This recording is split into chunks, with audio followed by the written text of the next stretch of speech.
Hello everybody, welcome back to my channel. On today's video I'm going to show you how to relieve your toes from pain. First of all, let's analyze why we have pain. We have generally a mix between a restriction issue around this kind of joint and some sort of strength/weakness. We need to see what we are actually missing. When I start working on the toes, the first thing I do is actually try to work around them, spacing them possibly. So you go around all the toes, you try to keep a nice big space. You can buy some toe spreader if you need and do pretty much the same thing, or you can pass the socks in between and just wrapping it around and try to get some space on. After you stay a few minutes with that, another thing you could do is try to isolate the big toe, okay? Pretty much at the base of the toe there is a big joint that gets very restricted and painful, especially if you're trying to stretch it, if you try to stand on it in this great angle.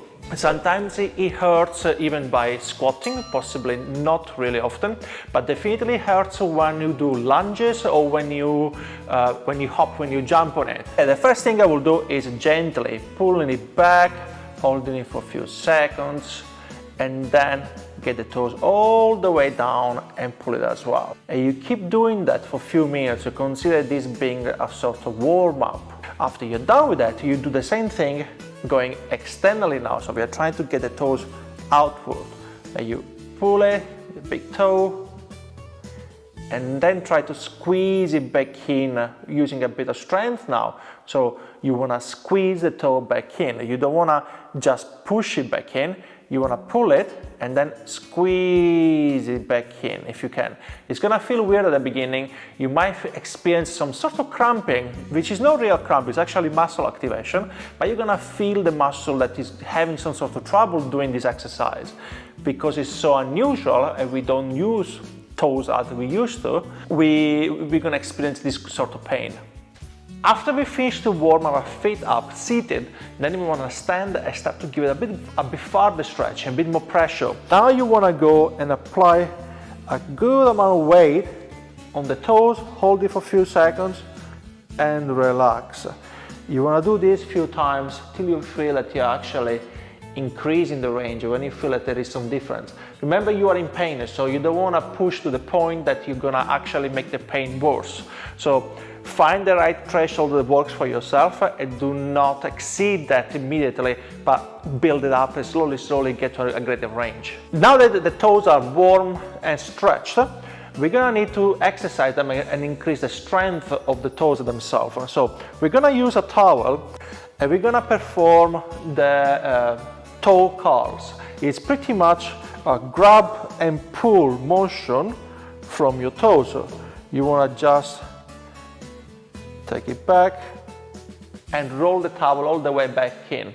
Right, next we're going to do the foot doming. So we are trying to press down with the big toe in a way that you're going to activate the bottom of your feet muscles, and basically, as you can see, I'm getting a much bigger arch now simply because my foot is stable. We are going to create what is called the tripod foot, where you have 3 points of contacts on the floor, on this side, and the heel.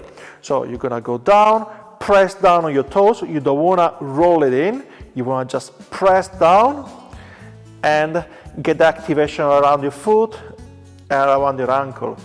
You can also exercise together both feet and maybe perform a few body weight squats with bare feet and see how it feels, to see if the toes are actually more active than they used to be before. Obviously, if you're doing a squat, you feel like you're lifting your toes off the ground, there is not enough pressure. That's something that you should focus on and consider every time you squat. Another angle we want to work our toes on is on the way up. We are trying to lift all the toes up and spread them out as you do it, and down. Right, now is where the strengthening gets a little bit more serious. We want to now put full body weight on those toes for whatever you can really afford in terms of pain.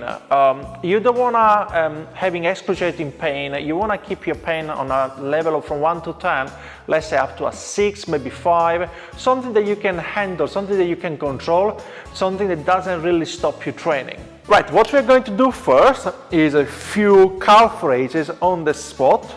Very gentle. You try to hold a second, a split second on the top. So you pause a bit right at the top and you go all the way down. Remember to put pressure on your toes before you start doing that. So you don't want to be feeling off from pressure on the toes before you start. As you get better, another thing you could do is actually walk on your toes very gently and see how it feels. At some point, you're gonna have to progress your calf raises, and there are a few options obviously. So all the typical calf exercise, where for example, you can place both feet on a step. So you go into a deficit in this case, because I'm below the ground level. So I'm gonna go up and all the way down, up again, and all the way down. As you get better, you can progress into one leg exercise, but with a bit of assistance from the other leg. So in this case, my right leg is pushing. It has a bit of assistance from the left, but most of the weight is still on the right. So the toes have to work much harder, and the calf is also helping the foot to restore that balance that is missing now. So we have been moving on in terms of strength training. Now, another great exercise you could possibly perform is a sledge push or a prowler push done barefoot possibly. In this position, you're gonna have a massive amount of pressure on your toes, but you're gonna have also to stabilize the entire leg in order for you to push it forward. You don't need to sprint at the very beginning, but what you need to do is definitely have enough pressure to put strength, power on the ground to push the sledge forward. As you get better, you can just increase the weight and see how you get on, see if you have the pain, and then you can move on to something else. For those who suffer of toes pain, the main challenge is going to be perform lunges. If you've seen improvement with the previous exercises, now you can attempt to do some lunges, but we need to modify them a little bit in order for you to reduce the pain, and so you can be feeling a bit more comfortable when you perform the exercise. What you have to do is you need to have something raised and soft where you can place your knees on. You're gonna find yourself doing a lunge in this position. So right now my left toe is already stretched. It's supposed to be painful, but if you've done a proper warm-up, it should be okay. And then as you descend and you bend the back knee, now my range of the lunge is reduced and my toes don't need to bend as far as they would going all the way down on the floor. So plus there is a rest point here. If I want, I can reduce the pressure on the toes, I can adjust myself, and then I can press all the way up with both legs. If you need to know more about lunges, click on the link up here and you're gonna find all the information you need on another video. As things get better, obviously you're gonna get rid of the support and you're gonna perform the full lunge.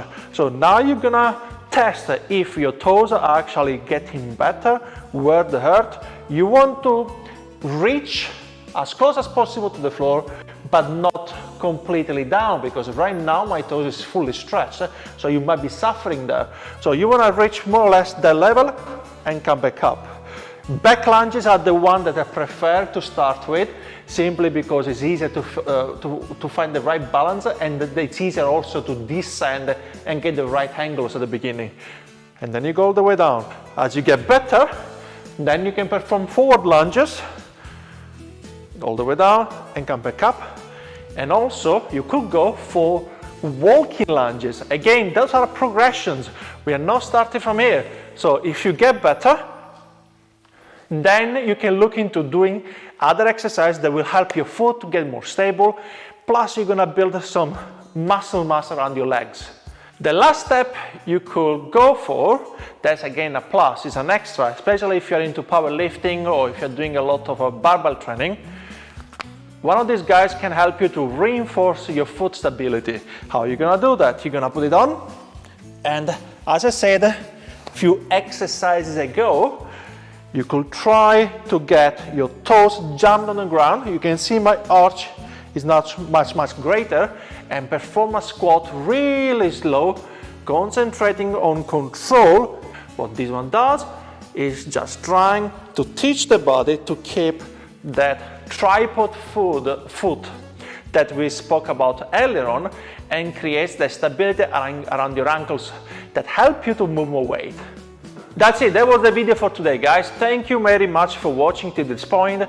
Do not forget to subscribe to the channel, so it's gonna help me out to grow it a little bit more, and I will see you again on the next video. Meanwhile, stay good and goodbye.